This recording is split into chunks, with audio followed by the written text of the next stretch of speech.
이번에는 여러분 이거 보셨어요? JMW BMW가 아니라 JMW 헤어 드라이기군요. 헤어 사이언스 팬텀 드라이기 MS6004D. 네. 자, 미용실 드라이기로 그냥 얘기해도 될 것 같아요. 딱 그 모습이네요. 진짜. 예, JMW 헤어 사이언스 팬텀 드라이기. 네, 그렇습니다. 미용실 드라이기로 불리는 대한민국 대표 브랜드입니다. 네. 자, 하루 종일 드라이기가 필요한 미용실에서 많이 쓰이는 드라이. 그건 그만큼 강력하고 튼튼하다는 의미 아니겠습니까? 그럼요. 자, 실제로 JMW 팬텀 드라이기는 다른 회사 제품에 비해서 2배 이상 강력한 1600와트의 바람으로 유명합니다. 엄청난 바람이네요. 3만 시간 이상 지속 가능한 반영구적 모터 수명을 자랑합니다. 3만 시간 이상 사용 가능하다는 것은 파손이 얘기예요? 일어나거나 실증이 나버리지 않는 한 거의 평생 사용할 수 있다는 얘기입니다. 아니 태어나서 계속 머리를 말릴 순 없잖아요. 그럼요. 하루에 뭐 머리 말려봐야 한 3분이에요, 5분, 3분 그 정도인데 그 3만 시간이라면은 이건 뭐 그냥 평생 그 생일 선물로 태어났을 때 주고 그분이 이제 그 죽을 때 버리고 그 유산으로 남길 수 있는 그런 정도 한 10년 더 쓰고. 네, 그렇습니다. 자, 하루 1시간씩 82년 동안 사용 가능. 와. 하루 1시간씩이나 1시간이나. 1시간씩 이렇게 하진 않잖아요. 잠깐만, 그럼 10분씩 하면 몇 년 쓰는 거야? 자, 200년 넘게 쓰는 200년 거야? 넘게 이게 지금 그 이천에 도자기 굽는 데서 도자기 구울 때 쓴다는 얘기예요. 그래요? 조선조 때부터 예, 예. 아직도 쓰고 있다는. 불을 안 떼고. 그러니까 알겠습니다. 저거 하나 사셔가지고 네. 헤어 드라이도 하시고 네. 양말도 말리시고 네, 그래요. 저것도 말리고 그러네. 네, 겨울에 히타로 좀 드라이기의 쓰시고. 성능은 양말을 말려봐야 합니다. 양말을 말리다 보면은 드라이 모터기가 나가는 경우가 자주 그렇죠, 있어요. 그렇죠. 그렇군요. 예. 그런 과장 광고는 하지 마세요. 예. 대원군이 있었다는 소문이 있어요. 대원군이. 200년 됐으니까. 야. 예. 자, 그래요. 뿐만 아니라 미열 없는 완벽한 냉풍 모드까지 제공해 줍니다. 그래요. 아유, 정말 좋습니다. 미열이 있으면은 냉풍이 아니죠. 네, 그렇습니다. 냉풍 모드는 또 에어컨 대용으로도 쓸 수도 있겠네요. 그런 과장 광고 하지 말라니까. 제일 많이 하면서 나한테만 그래. 아브라함 링컨이 썼다는 얘기야. 그렇습니까? 예. 예, 대단합니다. 예. 팬텀 드라이기는 국내에서 제조 생산되는 메이드 인 코리아 제품으로 무상 보증 1년. 네, 믿을 수 있는 제품입니다. 자, 이런 분들께 강력하게 추천할 수 있습니다. 아침 등교, 출근 시간 바쁜 분들 있잖아요. 바쁘죠. 예. 직장인 모발 손상에 민감하고 윤기가 떨어져서 냉풍 건조가 필요한 분들, 미세 유해 물질과 전자파 차단, 반영구적 모터 사용으로 소비자의 건강은 물론 지구와 환경까지 생각하는 분들. 아, 이거 좋네. 지구와 의원님, 환경까지 드라이기. 의원님 그 저기 역에 나가셔서 터미널 나가셔서 이걸 틀어놓고 머리 채 못 말리고 나온 분들 말려드리고 이게 뇌물은 기부행입니다. 그것도 기부행입니까? 따뜻한 바람. 바람이 무슨 기부? 다 걸면 다 걸려. 아, 그래요? 아니 이거 뒤에 딱 이렇게 부으면 총인 줄 알겠는데요. 네, 갑자기. 그래요? 알겠습니다. 그것도 안 된다. 알겠습니다. 자, 중요한 건 가격입니다. 이 200년 동안 쓸 수 있는 건데 이거죠. 얼마입니까? 정가가 11,900원인데 19만 9천 원. 11만 9천 원. 11,900원이면 저 10개 살게요. 이거. 예, 죄송합니다. 예. 제가 요즘에 숫자를 잘 못 읽어요. 이 형 참 수학이 약해요. 예. 자, 판매 정가 11만 9천 원. 그러나 이건 판매 정가예요. 인터넷 최저가 살펴봤더니 8만 천 원. 김용민닷컴 69,900원. 예. 자, 오늘도 역시 여러분들께 제가 또 바람 한번 쐬보죠. 바람 한번 쐬봐야죠. 예. 역시 뭐. 아유, 그래. 뭐 이건 뭐 김용민이가 뭐 이런 건 확실하게 합니다. 예. 예, 야, 진짜 네. 동네 찐따 형 네. 느낌 나네. 그런데 찐따예요. 이거 고장이 안 나면은 예. 계속 못 팔잖아요. 예? 계속 팔 수가 없잖아. 아, 그거요? 예. 자, 수입이 안 나. 그러네. 그렇죠. 그런 수입이 안 안타까움이 있네. 예. 그런 안타까움이 있어. 아니 실현당하는 사람 비 맞고 들어온 형 같은데. 시연을 내가 많이 당했어. 한 4번 그래요? 당했어. 아, 나를 그러니까요. 찼어. 진정하십시오, 아, 진정하십시오. 진짜 예. 용납이 안 예. 됩니다. 자, 그럼 자, 지금부터 실현당하고 나서 자, 머리를 말린다 이제 집에 말리겠습니다. 가서 예. 그녀들을 아이고, 잊으며 아이고, 좋습니다. 아이고, 좋아요. 터보로 한번 해주세요. 터보. 예? 제일 위에 걸로. 아, 그래, 핫으로. 아. 야, 벌써 후끈후끈한 바람이 나옵니다. 네. 야. 다 말랐어요 지금. 벌써 다 말랐어요. 네. 오 진짜 금방 마르네. 네. 앞엔 다 말랐어요. 네, 그래, 진짜로. 다 말랐어요. 이게 끝이에요. 네. 올백. 올백이 됐을까? 괜찮은데요? 벌써 올백이 됐어요? 되게 잘 머리 잘 됐어. 야, 어디 봐봐. 아 진짜 형님. 분장실에서 한 것 같아. 괜찮은데 진짜? 예. 아까 하고 온 거보다 나아. 이거 대박 났네. 대박 났어. 대박이네 진짜. 벌써 이렇게 된 거야? 예. 물기 하나 없는데. 그러니까. 아니 이렇게 그 세팅이 금방 됩니까? 바로 이렇게 순해 그냥. 물건 나왔습니다. 김용민닷컴에서 사면 네. 정가하고 비교해봤을 때 거의 2개를 살 수 있는 거예요. 그렇습니다. 69,900원. 정가가 119,000원. 자, JMW 헤어 사이언스 팬텀 드라이기. 여러분의 많은 사랑 부탁드립니다. 김용민닷컴에서 압도적 최저가에 만나보세요. 저희 아내가 디모 브랜드의 저 헤어 드라이기를 사야 된다고 봤더니 헤어 드라이기가 무슨 30만 원인 거예요. 예. 아, 그거? 예. 그거 별로예요. 나 무거워가지고. 어이가 없어가지고. 그거 이렇게 막 많은 거 하는 거 아니에요? 예, 맞아요. 그냥 그것도 에어 아니에요. 뭐라 그러더라? 되게 작아요. 요만해가지고 막 이렇게 하는데 이거 바로 제가 하나 사줘야겠네. 그 네, 디모 브랜드는 다 비싸. 아, 그러니까. 선풍기도 비싸고 청소기도 비싸고. 헤어 드라이기가 30만 원이 넘어요. 대우입니까? 대우? 아니야. 아니. 있어? 대우 망했는데. 타이슨이라. 다 죽었어. 알겠습니다. 자, 여러분 JMW 많은 사랑 부탁드리겠습니다. 자, 정치부심 함께하고 계시는데 신형 코로나 바이러스. 아, 나는 이거 보면서요. 자유한국당에 이거 뭐 중국인 관광객 대조자, 중국인 못 들어오게 하자 이것부터 시작해서 오늘 또 뭐 법안을 하나 발의를 했는데 외국인들 그 중국의 우한시에 사는 그런 외국인들은 못 들어오게 하자. 뭐 이런 식으로 법안을 만들었는데 이거 보면서 야 정말 큰일 날 자유한국당이다. 지금 뭐 야당이니까 뭐 이렇게 저러나 보다 하고 말지. 아니 여당이 저런 정책 내봤어요.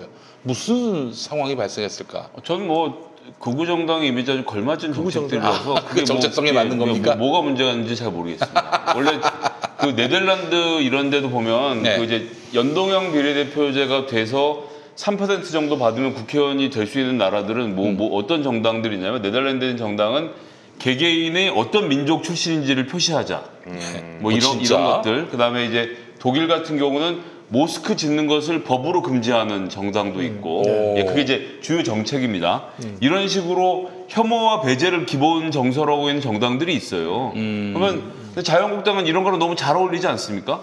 그러니까 그렇게 해서 대신 그렇게 하면 전체 인구의, 그러니까 지금 100명이라 그러면 전체 인구의 3분의 1을 대표하는 정당인 건데 그건 너무 크고 네. 한 10석 정도 정당이면 뭐 중국 사람들 보이는 대로 다 구금시키자 이런 법 만들 수 있죠. 그러려고 극우 정당들이 있는 아니 거니까. 진짜 지금 보면은 예. 저기 자유한국당은 제1야당도 하기 싫은 거예요. 그렇죠. 아니, 제2야당, 제3야당 그렇죠. 예. 정도 하고 싶은 거예요. 지금 보니까 수준이.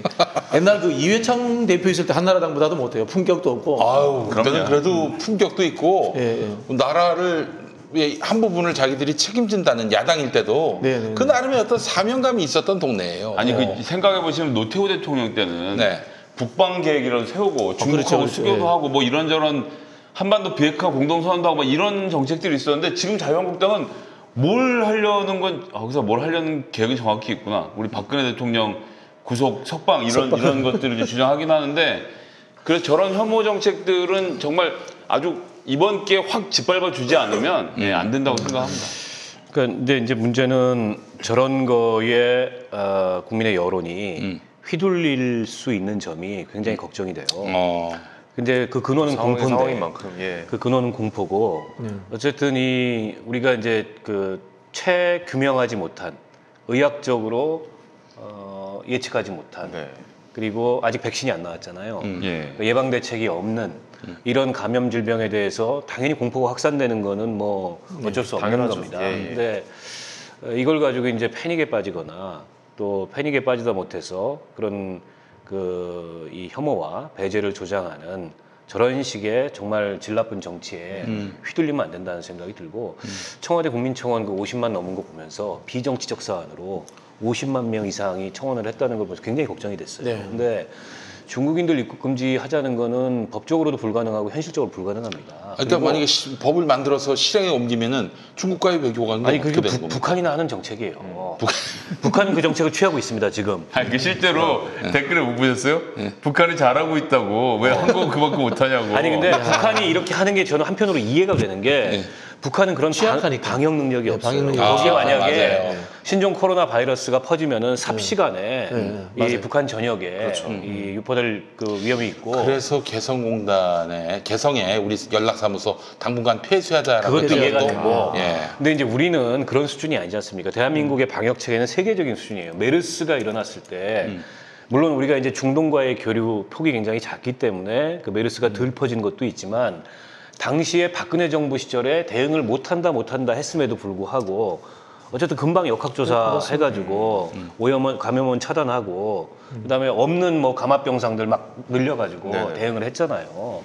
그래서 메르스 치사율이 28%나 되는 무서운 질병임에도 불구하고 최소한의 피해만 보고서 이걸 막았단 말이에요. 그래서 너무 지금 우리가 주의는 해야 되겠고 예방 수칙은 따라야 되겠지만은 패닉에 빠질 필요가 없고 저는 자유한국당의 저런 혐오와 배제의 정치는 역풍을 맞을 거라고 생각을 하고요. 왜냐하면 불가능한 얘기를 이 국민들을 선동하듯이 참주 선동하듯이 지금 하고 있는 거죠. 저는 이 50만 명 청원하는 것을 보면서 이제 이게 뭐 인종 혐오로 갔다고 생각하지는 않고 언론의 문제라고 생각하는데 공포심을 자극해 놓으니까 사람들이 실제로 마음이 불안한 거예요. 내 아이가 어떻게 될까 이런 불안함도 있고 한 건데 이거는 사실 언론이 좀 더 침착하게 대응하고 정보하고 보조를 맞춰서 해주면 되거든요. 뭐 간단하게 말씀드리면 일단 치사율이 지금까지 확인된 거로는 2에서 5% 수준이라고 하는데 정확히 말씀드리면 기저질병, 그러니까 기존에 아팠던 분들이나 노인분들에겐 이 폐렴이 치명적이지만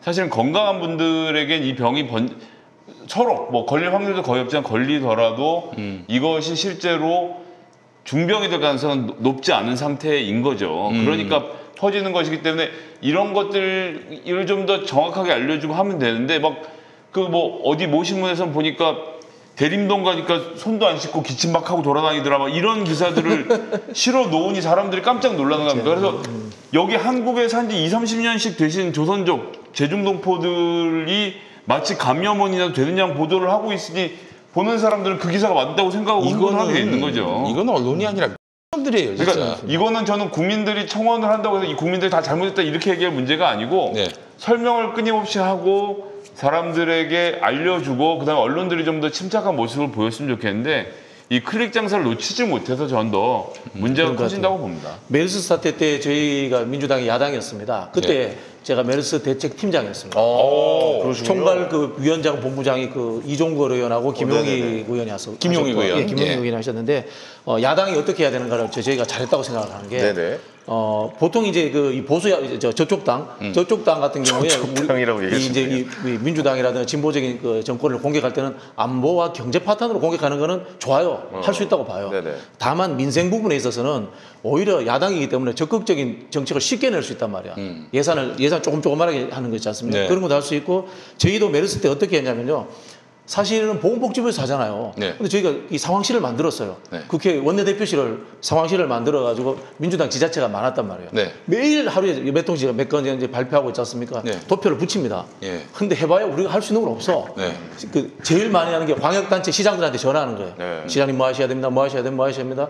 그 당시에 박원순 시장님이 대선 주자 선호도 18% 1위까지 올라갔었어요. 공격적으로 공격적으로 잘하셔가지고. 메르스는 내가 똑바로 하겠습니다. 이게 안보나 경제 외의 부분들은 여야가 없어요. 민생 부분들은.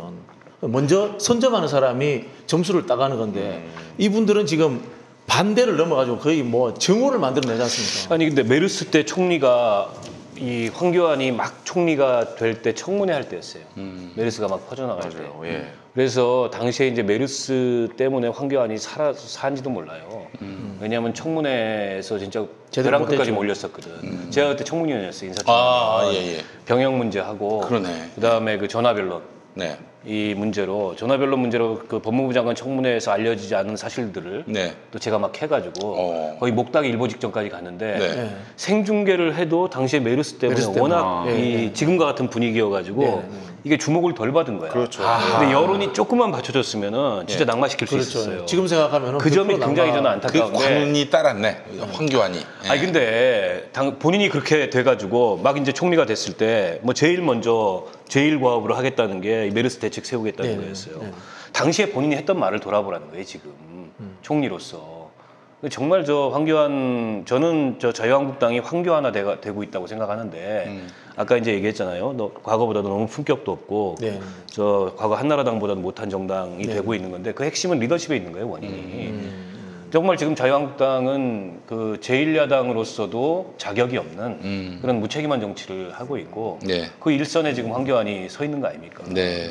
근데 본인이 했던 말조차도 돌아볼 줄 모르는 저런 사람이 무슨 국가 지도자가 되겠다고 얘기한다는 게 저는 너무 어이가 없어요. 쪽으로 이렇게 방역과 방어하는 거가 지나치면 지나칠수록 좋다고 생각하는 사람이거든요. 그러니까 더 경계심을 갖고 해야 좀 좋다라고 생각하는데, 근데 좀 개인적으로 좀 안타까운 거는 이제 천안 지역에 일단 그 중국 동포들을 이제 그 우한 지역에 계셨던 분을 이게 한다고 했다가 아산으로 넘어가서 또 반대 운동이 막 일어나면서 저는 그 모습 보면 좀 너무 마음이 아프더라고요. 근데 그 부분은 좀 할 얘기 있는 거 아니에요? 예, 그 이제 정리를 좀 하면 이런 거죠. 천안에 우정 그 연수원이 있는데 그 우체국의 연수원. 거기가 저희 고향 바로 뒤쪽이에요. 그쪽에 출마하세요? 목천. 목천 쪽. 저희 독립기념관 뒤쪽이거든요. 그럼 좀 공부를 많이 더 해주셔야 되겠네. 거기가 예. 제가 출마한다는 얘기 있어요, 지금. 1인 1실 기준으로 300명을 수용할 수 있는 공간입니다. 공무원 연수원이에요. 근데 외교부에서 처음 이거 돌렸을 때 얼마나 오시겠어요 하고 물어봤을 때 100명이 귀국하겠다라고 의사를 밝혀서 그렇죠. 그럼 300석 정도면 충분하겠다, 300실 정도면 충분하겠다라고 시작했는데 우한에서 일이 점점 커지면서 주변까지 다 해서 이제 700명이 신청을 됐죠. 한 상태가 되면서 700명 그럼 300석 수용을 못하네 이렇게 된 거거든요. 네. 그래서 아산이랑 진천으로 나눠서 경찰이랑 공무원 연수원을 다 합치니까 이게 1000석 정도 돼서 공간을 채울 수 있게 돼서 한 거고, 여기서 또 하나 천안을 발표한 게 아니고요. 어떤 검토한 거죠. 아니 어떤 무지한 공무원이 네. 중앙일보에다 흘린 거예요. 중앙일보가 취재를 한 거지. 저는 중앙일보가 취재했다는 걸 탓하는 건 아닙니다. 아, 그렇군요. 흘린 놈이 나쁜 놈인데 어쨌든 취재를 해서 중앙일보가 특종으로 천안이라고 깐 거예요. 그러니까 발표를 한 게 아니었다고. 그러니까 검토를 하고 있는데 확인해보니까 700명으로 늘어났습니다. 그러면 300으로 안 되잖아. 그럼 알아보자라고 해서 아산이랑 진천으로 옮긴 것이기 때문에 천안의 반대 때문에 아산 진천으로 옮긴 건 전혀 아니고, 그리고 지금 많이 들으셨겠지만 비행기에서 타기 전에 열나면 일단 비행기 못 타고, 그리고 중국에서만 검역을 한 게 아니라 우리나라 검역관들이 중국에 건너가서 거기서 중국이 한다면 우리가 먼저 해보고 비행기 타서 내리면서 검역을 한 번 더 하고 이 절차를 다 통과한, 그러니까 현재로서 증상이 없는 분들만 버스를 타고 한 번에 숙소로 이동해서 각자의 방에 갇히고 나면 복도를 나갈 때도 손 들고 가서 열을 재보고 나갈 수 있도록 되어 있거든요. 완벽하게 격리가 된 상태로 있는 거지 그분들이 동네를 돌아다니는 게 아니고, 그리고 이제 비말 감염이라는 어려운 말을 자꾸 써서 그런데 침 튀는 거예요. 침 튀는 거. 근데 침이 2km를 날아날 수는 없거든요. 네. 안 돼. 아무리 멀리 가도 2m라는 거예요. 그렇기 때문에 이 문제와 관련된 주변의 분들의 감염 위험은 전혀 없다라는 점을 좀 우리 고향에 계신 분들께 좀 알려주셨으면 좋겠고요. 보신 분들 마찬가지로 전혀 불안해하실 이유도 없고, 그리고 이번 정부에서는 이런 문제를 메르스가 커졌던 가장 큰 이유 중에 하나는 윗분 불편하실까 봐 숫자 잡고 안 까다가, 그렇죠. 그때 생각해보면 A모병원, A본부에서 삼성병원을 얘기를 안 해줘갖고 그렇죠. 큰일 맞아요. 났던 거 다 그렇죠. 기억나실 거예요. 근데 있어요. 지금은 어디 가든지 다 까잖아요. 그러니까 투명하게 하기 때문에 메르스 때처럼 이상하게 되지 않을 거다. 그러니까 저는 그 지금 아산 진천 주민들이 뭐 트랙터 몰고 나와서 시위를 하고 반대를 한다. 오늘 진영장 왔는데 계란 던지요. 근데 이제 그게 아산 시민들이나 혹은 진천 국민들 전체 여론은 아닐 거예요. 아이, 그럼요. 일부에서 일어나는 현상이고 또 그걸 부추기는 사람들이 있고, 앞서 이제 한국당이나 일부 보수 언론의 호들갑 그리고 혐오 배제, 이게 결국에는 이제 주민들을 그렇게 만드는 거죠. 총선을 위한 그런 어떻게 이걸 가지고 참. 그런 놈들이에요. 그렇지 않습니까?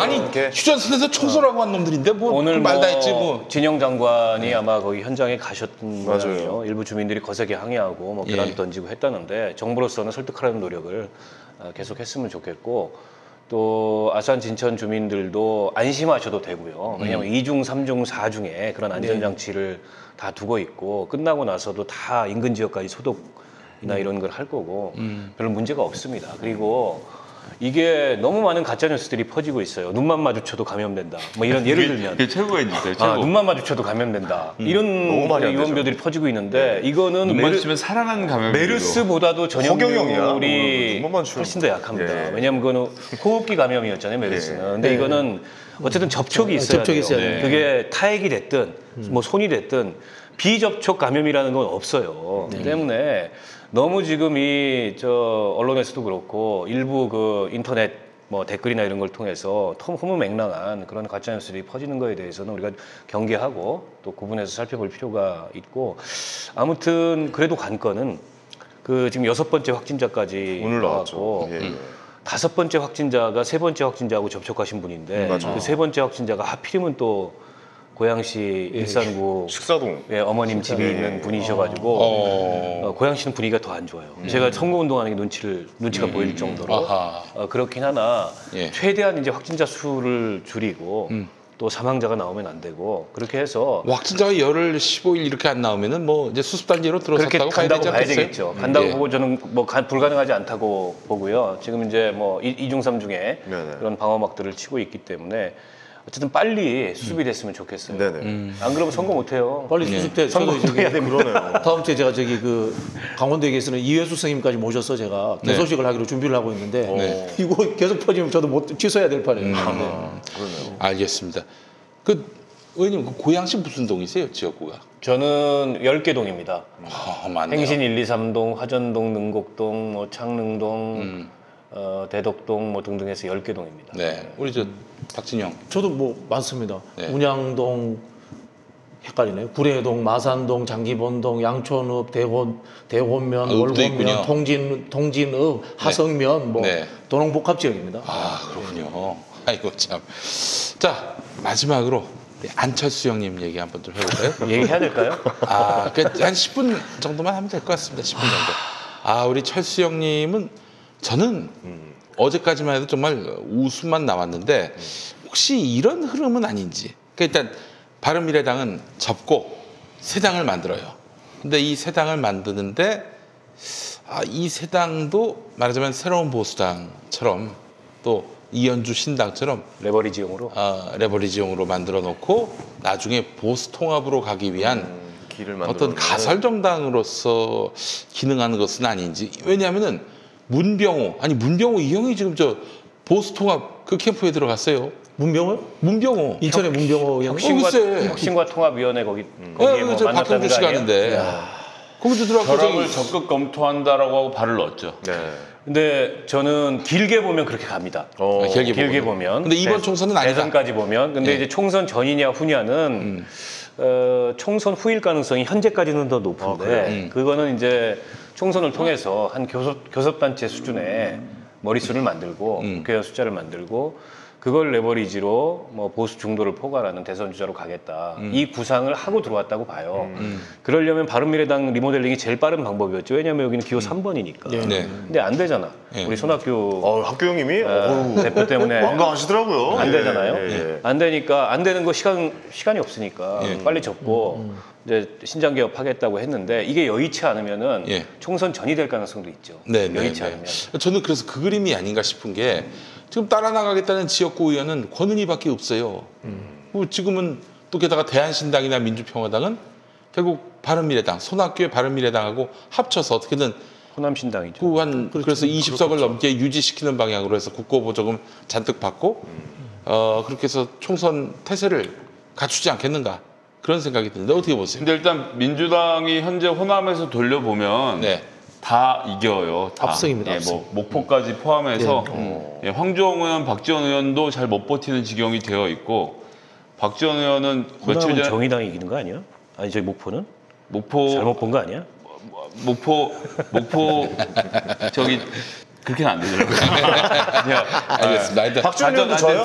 박지원 의원이 상당히 박지원 뭐 의원이 선방하긴 낙관할 수 없다. 낙관할 수 없다. 본인 네. 페이스북에 올린 여론조사 1등하는 걸 보면 박지원하고 민주당 4명 놓고 윤수아 놓고 이 5명이 결합고 본인이 이겨요. 민주당 4명을 다 합치면 45%가 넘거든요. 그래서 지금 쉽지 않은 상태라는 점을 고려하면 호남 지역에도 호남신당 이건 힘을 발휘를 못할 거고 네. 그런데 이제 안철수 대표가 어쨌건 호남에 공을 들이고 있지 않습니까? 네, 그럼 제가 계속 말씀드리면 호남에 가서 이런 얘기를 하는 거죠.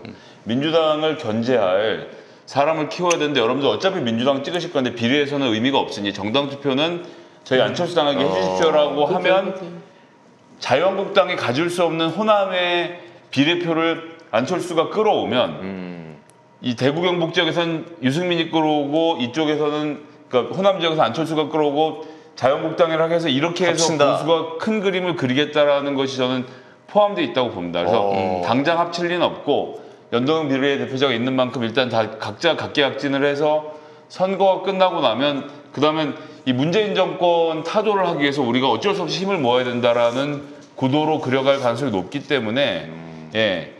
이것에 대해서 대비해야 한다고 생각하고요. 극중이지 않을 거예요. 보수로 돌아섰다고 저는 봅니다.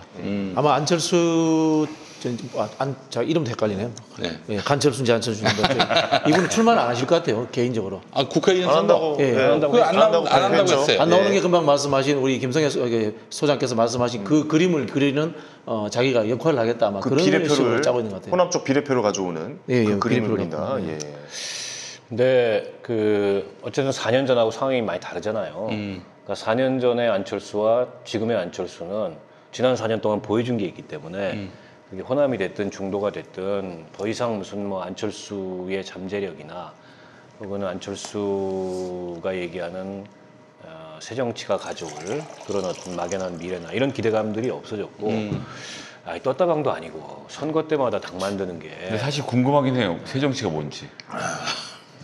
자기도 몰라. 본 적이 없네. 본인도 모르다. 상조경제하고 비슷한 거예요. 그래서 떴다방도 아니고 4년마다 저렇게 당 만들어가지고 그 사이에는 아무것도 안 하고 뭐 저 럭셔리하게 미국 가 있고 독일 가 있고 이러다가 이게 굉장히 무책임한 정치를 하는 거고 저는 이번에 심판받아야 된다고 생각하고요. 그 뭐 안철수가 당을 차리면은 정의당이 정당 투표에서 상당한 손해를 볼 거다 이런 예측을 하시는 분들도 많은데 네, 있어요. 근데 안철수 당을 찍을 분과 정의당을 지지할 분들이 안 달라요, 겹쳐요. 층이. 네. 그래서 별로 저는 영향을 안 받을 거라고 봅니다. 물론 3% 넘고 연동형 비례 의석을 못 받는 연동형 비례 의석을 받을 네. 그러니까 양당은 못 받잖아요, 거의 그러니까 캡슐 이제 30석을. 그 계산은 어떻게 되냐면은 범여권표 중에 비문표 여기서 안철수와 정의당이 겹치지 않겠느냐 이렇게 보는 사람들이 그렇지 않고요. 예. 저희는 안철수 당의 영향을 별로 받지 않을 거기 때문에 네. 오히려 안철수 당이 만들어지면은 보수 쪽에. 이 보수 쪽에 예. 한 표가 안철수한테 갈 가능성은 있죠. 안철수 당으로. 그러나 저희하고는 별로 지지층이 겹치지 않아서 저희는 크게 걱정하지 않습니다. 근데 민주당 입장에서는 진짜 민주당 비례대표 뽑았죠. 민주당에 비례대표 안 나오잖아요. 지금 정황상. 그렇죠. 예. 나오죠, 왜요? 근데 뭐 저기 아니 근데 많이 17석이 있으니까 17석. 그 많이 그 득표를 많이 하면 국회의원 자리를 많이 이제 아니, 그게 그거는- 이제 그거는- 바뀌었어요. 조금. 좀 바뀌었습니까? 예. 아니 바뀐 거는 중년도가 둘째치고 됐는데, 그 지금 그 정의당이랑 민주당은 사실 이제 이 표는 가지고 왔다 갔다 할 수 여지가 있긴 한데 뭐 정확히 말씀드리면 민주당이 지난번까지 정당 투표할 때 민주당 지지자들 중에 지역구 민주당 찍고 비례는 정의당으로 가겠다고 하신 분들이 많았거든요. 많았죠. 네. 예. 뭐 상당 부분 있는데 근데 이제 그렇게 돼서 민주당이 정당 지지율을 35% 받았더니 그러면 너희는 원래 35%짜리 정당이다 이래서 105석이 원래 맞는 거 그보다 지역구를 넘치게 받았으니까 지역구를 못 받게 하겠다라는 게 비례대표 못 받게 하겠다는. 이제 정신인데 그러면 민주당 지지하시는 분들이 다 민주당 찍으면 돼요. 그래서 민주당 지지율이 40% 나오면 120석. 그래서 민주당이 예를 들어서 민주당 정당 지지율 50%를 하면 뭐지 쉽지 않지만 어제 50%를 하면 150석이 민주당 이 의석인 거잖아요. 근데 지역구에서 130 몇 개를 했다 그러면 15개에 대해서는 저희가 그 30% 안에서도 지분이 생기는 거예요. 그래서 정당 투표율이 지역구보다 올라가기만 하면 이 30석에서도 표를 갖고 오기 때문에 예를 들어 50%를 기준으로는 민주당이 비례 의석도 가져올 수 있다. 14, 16을 가져올 수 있는 구조입니다. 그러니까 네. 유권자들 어떻게 판단하시는가의 판단인 건데 민주당 지지하시는 분들 민주당 찍으면 그렇게 해도 됩니다. 네. 알겠습니다. 과욕을 부리고 있군요.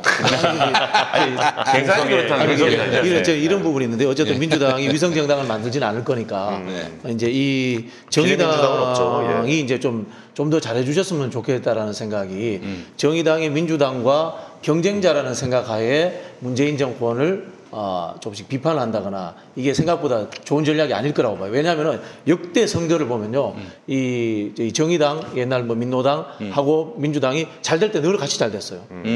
잘 될 때 늘 같이 망할 때 같이 망했어요. 네, 그러네요. 예, 그런 부분들이 있고 오히려 제가 봤을 때는 이제까지 해왔던 1+4에서 1+1이라는 형태로 민주 진보의 뭐 어떤 뭐 새로운 그 그림이라든 이런 것들을 가지고 계속적인 협력 관계를 가지는 게 오히려 민주당 성향의 사람들을 가져갈 수 있는 뭐 이런 거다라고 제가 아니 그렇다면 그 정의당에서 유력 후보가 나오는 곳에서는 민주당에서 후보를 안 낸다거나 뭐 그런 것도 좀 생각을 해보야 근데 그게 지금 안 되는 거죠. 연동형이 됐기 때문에 지금 민주당 같은 경우에 그 심상정 후보라든가 우리 저희 의원님 지역구라 이런 곳에서도 아마 좀 유의미한 득표가 가능한 후보를 내려고 할 겁니다. 당선을 시키려고 할 겁니다. 지역구에서. 그 이번 선거는 뭐 피차 그러기가 어렵고요. 그렇죠. 때문에 이제 후보 단일화나 선거연대 이거는 뭐 성사가 안 될 겁니다. 더군다나 이제 민주당이 예전처럼 같이 야당이었으면 모르는데 지금 집권당이기 때문에 그건 매우 어색한 그림이 될 거고. 네.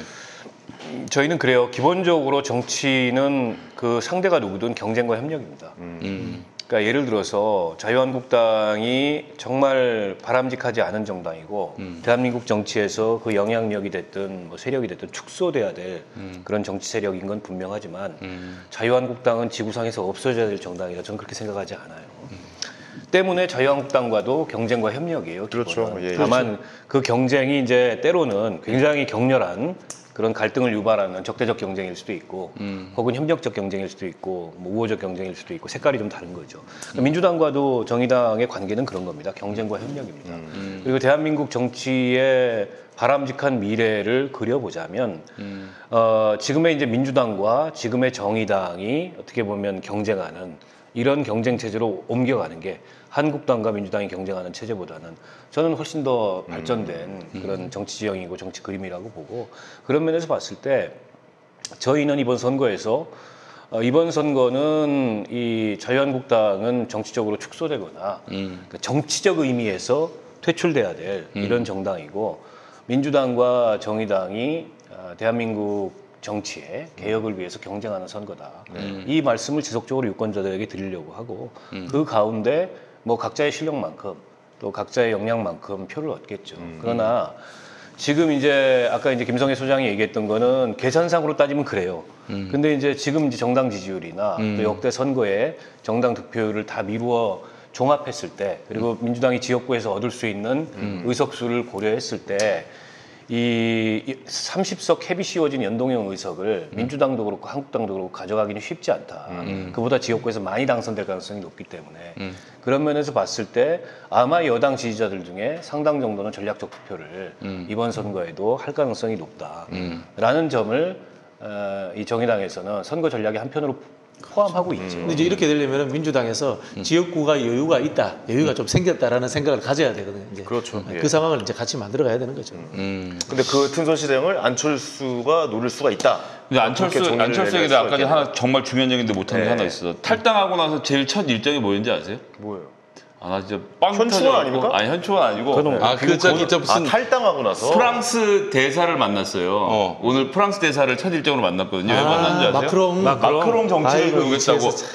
아니 외국을 그렇게 돌아다니는데 그 마크롱의 책도 나와 있고 레볼루션의 책도 있고 뭐 공부를 해야지. 이제 와서 대사 만나서 1시간 듣고 무슨 마크롱을 배워. 난 아니 마카롱도 아니고 마크롱 이렇게 하면 안 돼요 진짜. 아니 마카롱 이미지 정치도 이런 이미지 정치가 없어요. 아니 세상에 어디서 프랑스 대사를 만나서 마크롱의 정치를 배울 생각을 이거 무슨 말도 안 되는 소리니까 거기는 관료고 저긴 정치인인데. 기본적으로 이제 정치가 이익 대표라는 거에 대한 개념이 없는 사람이에요.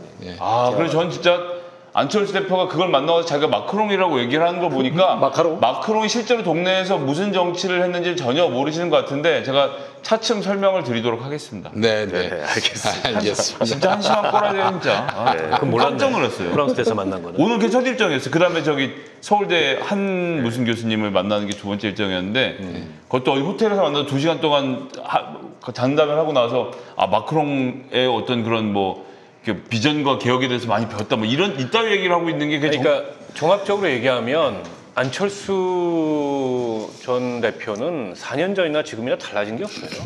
똑같아요. 미국 갔다 오고 독일 갔다 와서 뭐 변화하는 세계를 공부했다고 하는데 뭐 공부한 게 뭔지 모르겠어요. 제가 이번 주에 여의도 트럼프 타워에 가서 일주일 동안 있으면서 트럼프의 개척 정신을 한번 배워서 다음 주에 좀 한번 설명을 드리도록 하겠습니다. 아니 해리스 만났어요.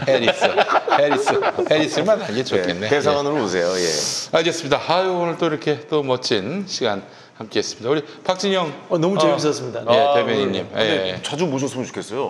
말씀도 너무 재밌게 잘해주셔가지고. 아, 그 예, 현장의 경험이 확 묻어나죠. 그러니까요. 예, 예. 크게 올라오네요. 예. 알겠습니다. 예, 우리 저 김포을 김포을을 네. 예. 기대해 보겠습니다. 예. 개그맨들 잘 모시겠습니다. 예. 얘기해 놓겠습니다. 예, 예.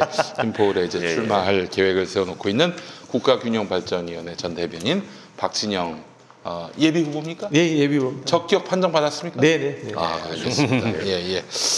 자, 오늘 또 모시고 이야기 나눴고요. 다음 주에 또 우리 최민희 의원님 또 다시 모시고. 형님 머리가 그대로네. 그치? 신기하네. 그 드라이기. 드라이기 대단한 드라이기입니다. 자, 다시 한번 JMW 헤어 사이언스 팬텀 드라이기. 야, 광고 제대로 됐네 오늘. 제대로 예, 됐어요. 그렇습니다. 김용민이가 광고의 왕이야. 제대로 된것 왕입니다. 같습니다. 예. 예, 예. 자, 여러분, 그러면 우리 다음 주에 뵙도록 하겠습니다. 또 모두 수고하셨습니다. 고생하셨습니다. 감사합니다. 감사합니다. 예, 예.